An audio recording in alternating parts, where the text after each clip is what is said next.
Hello mga langga! For today's video, kagawa po tayo ng Prosperity Ball. Nakaugalian na kasi natin na kapag magpalit ng taon ay ang paggawa ng Prosperity Ball isang linggo bago magbagong taon. So, paano nga ba gumawa nito at anong ibig sabihin ng mga bagay na inilalagay dito?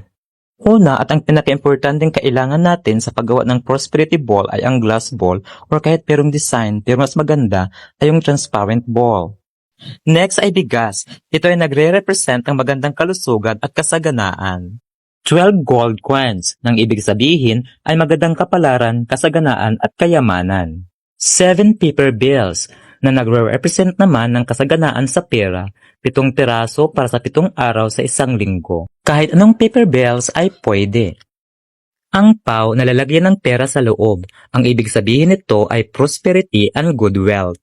12 pieces bay leaf o dahon ng laurel.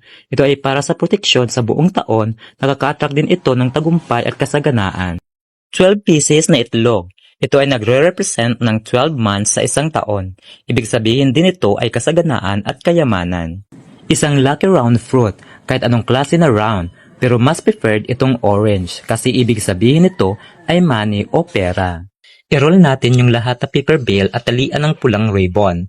Lagyan din natin ang pau ng tigpipitong perang papel o kahit anong perang papel ay pwede. So ngayon, ilagay na natin yung bigas sa transparent ball. At ay ilalagay na natin ang 12 pieces na itlog sa gilid nito. Pagkatapos, ilalagay na natin ang 12 pieces na gold coins sa pagitan ng mga itlog. Ilalagay na rin natin itong mga bay leaf. Sa gitna, itutusok natin itong nakataling 7 paper bills. Ang pau naman na may lamang pera ay itutusok din sa gilid nito. And finally, ilalagay na natin ang bilog na prutas sa pinakagitna nito. Ang Prosperity Ball ay isa lamang sa aking paniniwala, subalit hindi ibig sabihin na automatic na malalag sa iyo ang grasya. Pero syempre, sasamahan natin ito ng sipag, tiyaga at pananampalataya.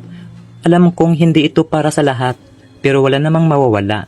Isa lang ang masasabi ko, naway maging masagana, mapayapa at punong-puno ng grasya ang iyong darating na bagong taon. Claim it!